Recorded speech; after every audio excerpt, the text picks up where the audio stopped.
All right, guys, welcome to the Rogue Roots podcast. This is, I think, my second solo episode. Eddie did one before me. And so today, the point of this presentation is to give you a different way to think about this process so that you can make it easier to win. And the nice thing is that the process that I'm going to show you is how you can win at anything.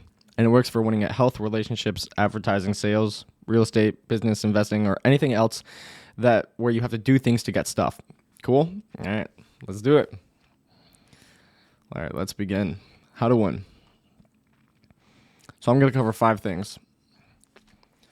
What to do, how to do it, why to do it, who you need to become to do it, and when to start.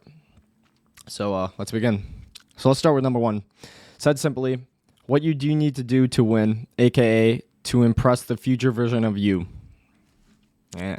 And the reason I define winning this way is that for those of you guys who are at the top, and you guys know who you are, you can't compare yourself to everyone that you're already better than. You can't compare yourself to people that you're beating because you'll just get complacent. You know that. For those of you guys who are the winners here.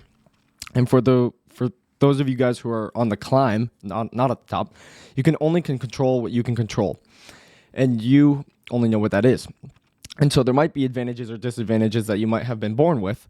It also doesn't matter. No one cares. The only people who like excuses are the ones that are making them, right?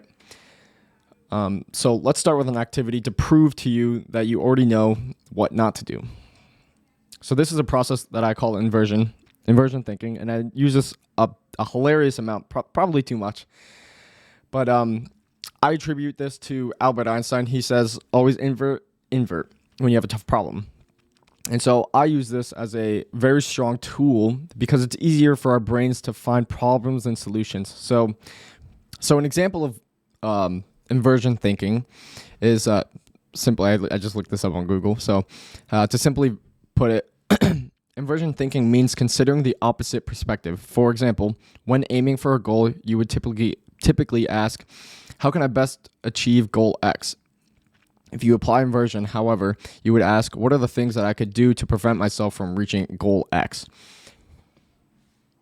But that's because we're programmed to survive, not thrive, right?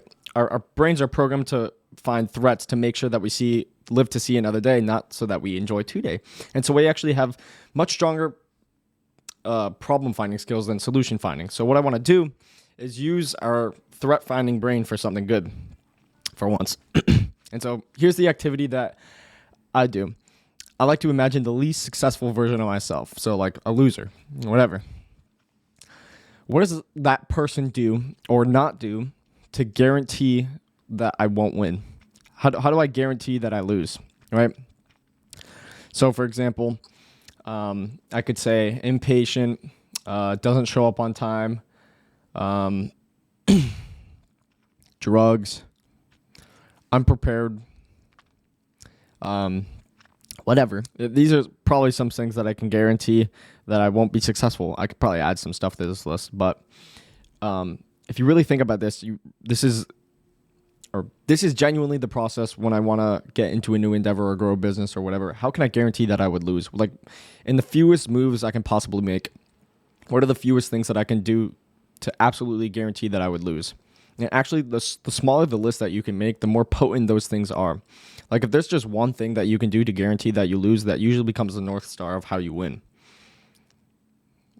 So, how do we use these things that our brains came up with to win, right? We invert it. We flip it.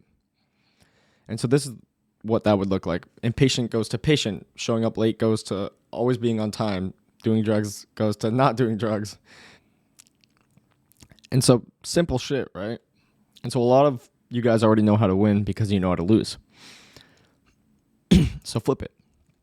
So after all that, I guess everyone does know what to do to win, right? But maybe you just don't know how to do it. So let's talk about that. So most times we don't know or we don't do things because we haven't broken them down to the most basic form, all right? The more skilled you are, the more general a command can be, and you can follow it.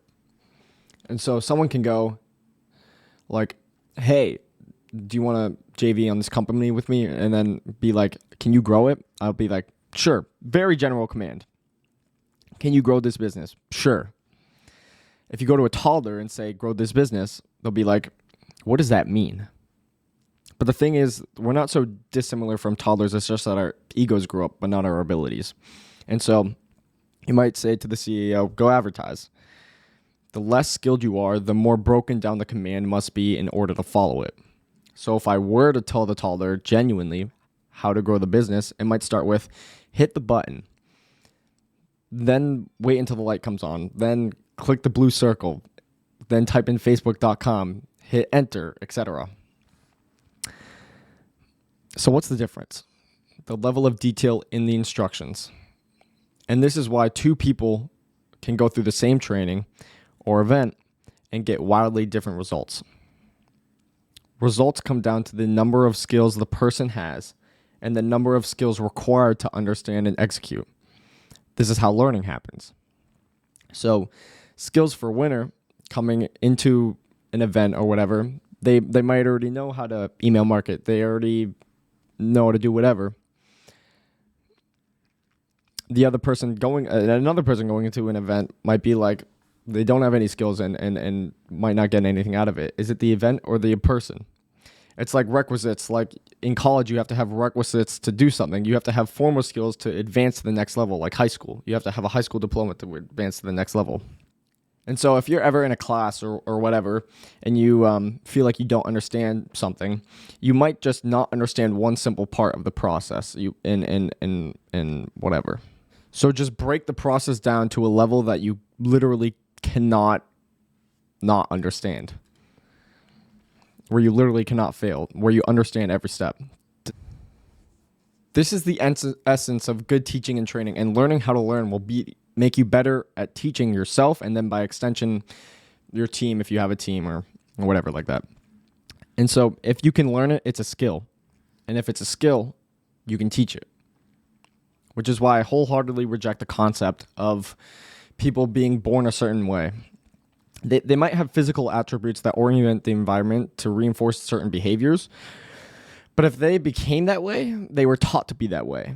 We're all humans, either formally or informally, but they learned that because it was reinforced at some point in their lives, which means that right now, if you're like, I'm not naturally good at talking to people, neither are toddlers or whatever. They learn. And if you can pocket your ego, then you can too.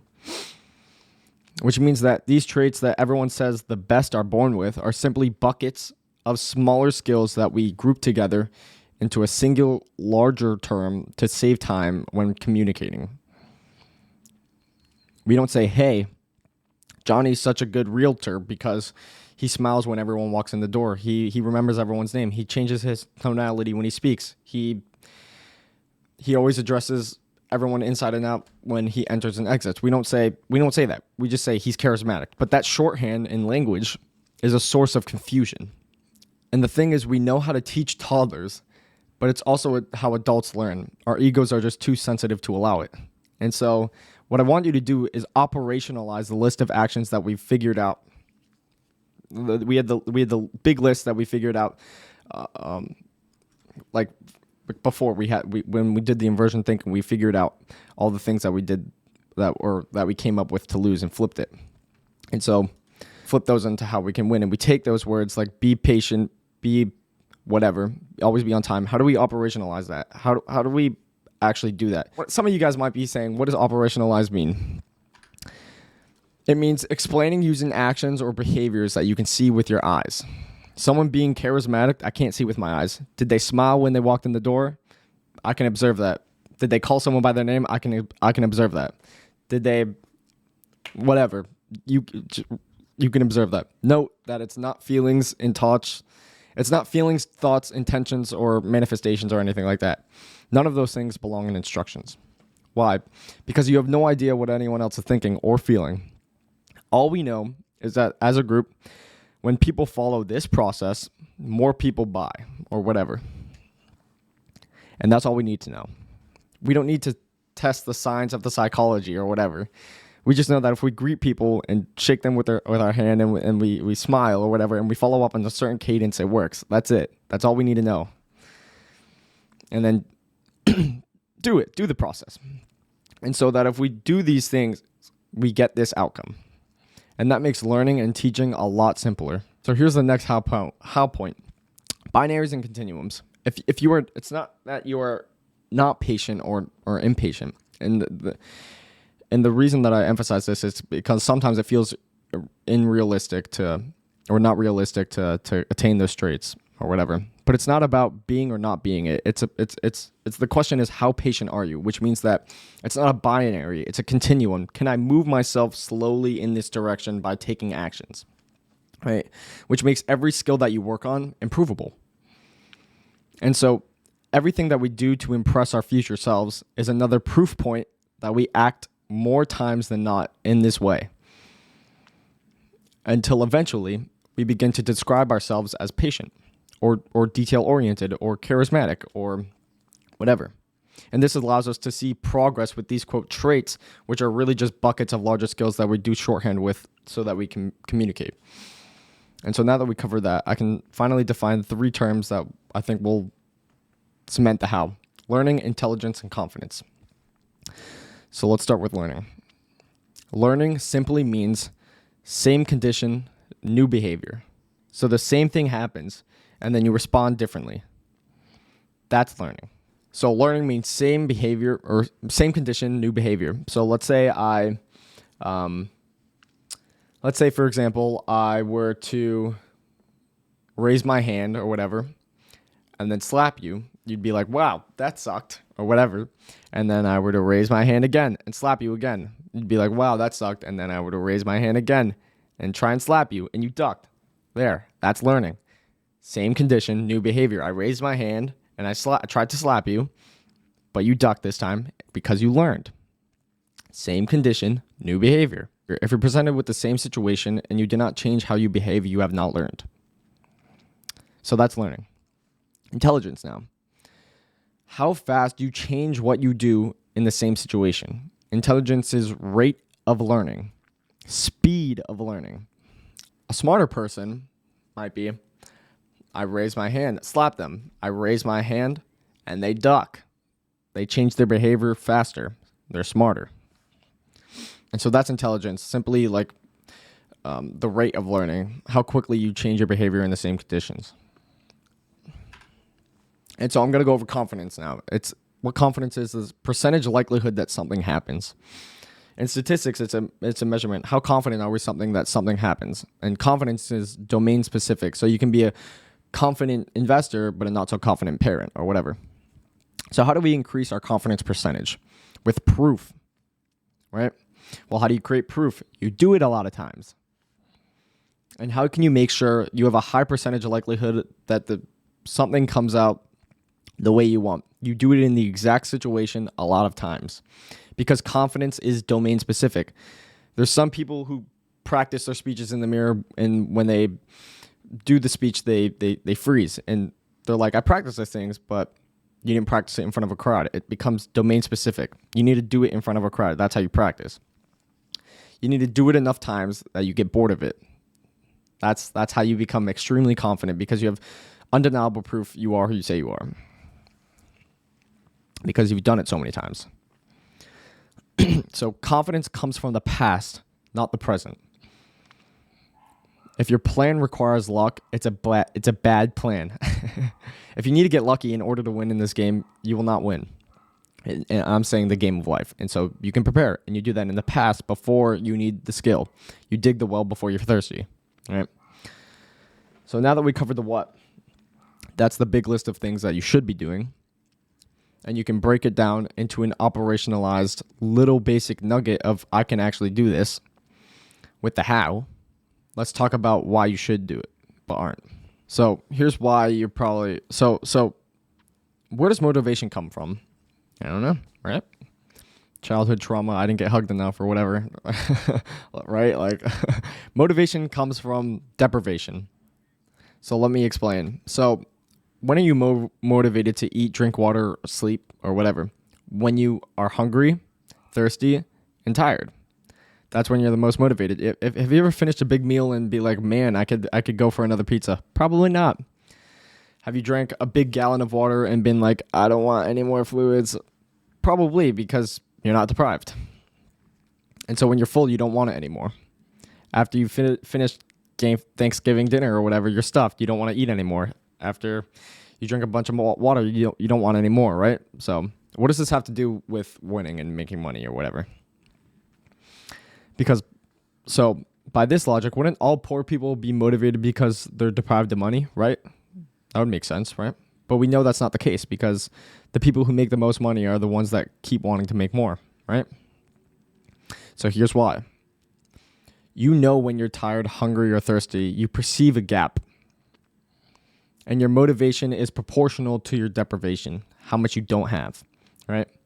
And so here's why money motivation is more complicated than hunger, thirst, or sleeping or whatever. With money, deprivation is not physiological, it's psychological. You only feel poor if you perceive a large gap between where you are and where you want to be. So if I were to, so let's say you're at $5,000 a month in income and your desire is to get to $10,000 a month, right? Now let's say guy B is doing $1 million a month in income, but he wants to get to $10 million a month in income. Who's more deprived relative to their goal? The guy that's making $5,000 a month is only half of his goal. The other guy is 1/10 of his goal. Who's more deprived, right? The guy that's doing $10 million a month, or $1 million a month that wants to get to $10 million. Sorry. So I say this because you need to change your minimum standard. The number one predictor of wealth isn't IQ, gender, race, or whatever. It's the zip code that you're born in. Right? Kind of fucks with you a little bit when you think about it. Not gonna lie. It's not about IQ or whatever like that. It's just where you're born. Which means it's the things that we compare ourselves to. Because your environment sets your standards, right? If you change the environment, you change your behaviors. This is why like big networks are so valuable, and that's why like that's why I love the quote, or that's why people always say the quote or whatever. Show me your 5 best friends and I'll show you your future, or whatever, because that's who you're comparing yourselves to and whatever. If you want to feel more motivated, change who you compare yourself to, right? Our environment stretches the gap and you experience the deprivation. Rich people are more deprived of money than poor people because they compare themselves to richer people than poor people do, right? And so consider this an extreme example. You got a guy with a bag on his back, nothing else he needs or whatever. I have everything I need to a rich guy saying that he needs everything. Who's more deprived, right? The guy that has nothing but says that he doesn't need anything, or the rich guy that says he needs everything, right? The rich guy. And so is there a clean way to make this comparison to not focus on other people? So yes, compare yourself to the person that you genuinely want to become. That's how I get motivation. So if you want to change what you do, change who you compare yourself to. And so now that we covered the how, why, and what, we're going to go over the who. So how do you become someone with certain traits? Well, contrary to popular opinion, I don't think it has to do with becoming at all. So when we describe who someone is, what do? We describe how they behave and what they do. All right? Being and identities become descriptions of what we do. And so a little Aristotle, a little ancient Greek, we are what we repeatedly do. So, and that's what I think this whole thing that has been very popularized by a lot of people is the be do have is bullshit. So like, let me explain. We describe someone's identity and we say, hey, he's honest, he's hardworking, he's whatever, he's an investor or whatever. That's how we describe them. So let's translate it. He's honest. He states the facts, right? He's hardworking. He completes tasks as fast or faster than expectations than that you agree to. He's an investor. He's someone that invests in companies or puts his money in companies or whatever. That's the identity. Everything that we use to describe the identity is the thing that a person does. Note that being has 100% to do with doing. So if you want to be a certain type of person, you have to do what that certain type of person does. And when you do those certain things, you get the results of those actions, which means that you can summarize the entire thing of be, do, have into just do, right? Because by doing, you be, and by doing, you get. Just do. This makes the person that you want to become, the actions that you take that we later describe as identity, 100% under your control, which I think is very inspiring. Which is why one of my favorite sayings of all time is, the work works on you more than you work on it. And that's from my boy Alex Ramosi. I got that from. And so, all right, we're going to go back. And so with a new identity, you have new priorities. You're going to shift how you allocate resources based on the person that you want to become. And so for many of you, being number one and winning simply comes down to doing what the number one person does or would do, or the number one version of yourself. And then if you do those things, people eventually describe you that way with the evidence when the evidence catches up. So we talked about who you have to become. Now we've talked about who you have to become, which is just a reminder of what future version of you does to describe yourself that way. So finally, let's talk about when you should start. So when do you start this stuff? Because you might be like, you know what, Eamon, this sounds great, but I'm busy. Now's not a good time, maybe in the future. So I think there's 3 things about time that I find interesting.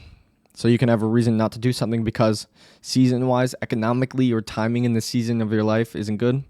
We can think about like hour by hour, like literally I don't have the time of the day to get this stuff done. Or you can use something that I like to call the when-then fallacy. So let's break it down. So if you're busy, that's actually the best time to change your behavior. Why? Because you guys want this to last, right? If you want to change your behavior, you want your behavior change to last, right? Then if you only wait until you're not busy, then you assume that you will be not busy again in the future. Because if it's contingent on you being not busy, then the moment you get busy again, you'll stop. So start when you're the busiest so that when you get busy again, you already know how to do it and that you can stick with it. If you want enduring change, the best time to start is when you're busy. Learn how to make it work in the worst condition and you'll stick in the best conditions or do better. So now is the best time. Everyone has the same 24 hours. It's about how you allocate them. And the nice thing is that if you're doing a lot of stuff right now and you're not getting to where you want to go, you're doing the wrong stuff. And so the first thing when you course correct is actually elimination, not addition, because most of the stuff that you're doing right now isn't working. So then change what you do and you'll have way more time to work on the stuff that you want to do. If you're working all the time and you're not making progress, you're doing the wrong stuff. People who achieve stuff faster don't actually move faster. They achieve more with every step. This is the basis of leverage. They get more for what they put in. If you're not moving as fast as you want, you're doing the wrong stuff, right? So consider the alternative, because some of you are probably still I really don't have time or whatever. Okay, you're right. And you'll never achieve the success that you want, and it's not your fault. Does that feel better? Probably not. So let's assume that you've got the time and you're spending it the wrong way. So that's number 2. Let's go to the when-then fallacy now. So basically, you think, when I have more time, I'll do it. It's like saying, I'll save money when I have more money, right? Or I'll get healthy before I go to the hospital, right? Or I'll go to the gym once I have a 6-pack, right? You invert the sequence. You're getting the order wrong, right? You do the stuff now to get the thing later. You do, and then you don't get an order to do, right? So that's number 3. So when do you start? Answer: the moment you want to be the future version of yourself, aka when. So when do you want to become the future version of you? Or when do you become the future version of you? When you do what they do. Because if identity is based on action, then the moment that you start doing the things that your future version of yourself does, you are that person. It just takes time for the proof to show up. But you are that person already, and that is enough for you. So we talked about what, how, when, who, and what, or when you should start. And so now what? So the name of the presentation was, or this video was, How to Win. So the longer it takes for you to start doing the things that you know what to do and how to do it, the less intelligent you are.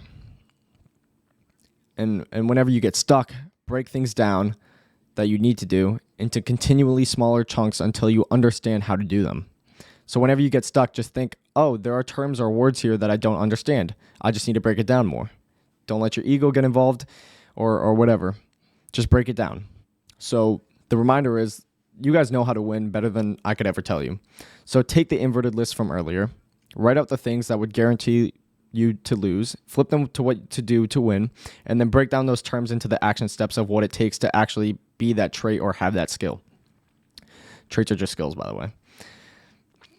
And then practice it until it becomes second nature. And then you measure your success by whether you completed the actions that would make it unreasonable that you will not fail. And then you succeed by default. So what would I have to do to make it unreasonable that I don't become number one? List those, do those, and you will get there. But you measure yourself on whether you do the thing. That's it. That's how you make goals. You measure on yourself on whether you do the thing. So everything must be hard before it can be easy. What makes it hard isn't complexity, it's consistency. As boring as it gets, sometimes you just have to keep doing it before you get anything back. Hard times are opportunities to give yourself proof that even this couldn't stop you. So stay consistent with the actions. You're going to lose sleep. You're going to doubt whether it'll work. You'll stress to make ends meet. You won't finish your to-do list. You'll wonder if you made the right call, and you'll have no way to know for years. This is what hard feels like. And this is what you signed up for. And that's what makes it worth it. And that is okay. So in closing, you guys know what to do to win. Do all those things that you wrote down. Make them positive. Cool. Figure out those ways to lose and do the opposite. You know how to do it. You take those things, chunk them down, operationalize it. Break them so small break them down so small so that anyone can do it. And so you know why to do it, because you get outsized returns for sticking with things, and you already know how to become the person that can win. How do we do that? By doing. We are what we repeatedly do. Who means do. Like we said, be do have, just do. Just do the actions. And you know when you should start now too, which is if you're really busy right now in this season, this is the best time to start. If you don't have enough time, you're spending it on the wrong stuff. If you think you need to get in order to do, you're doing it backward, or you're thinking about it backwards. So when to start? Now, the moment you want to become the future version of yourself. So here's my final reminder. If you take one thing from this video, if you do not change, you did not learn.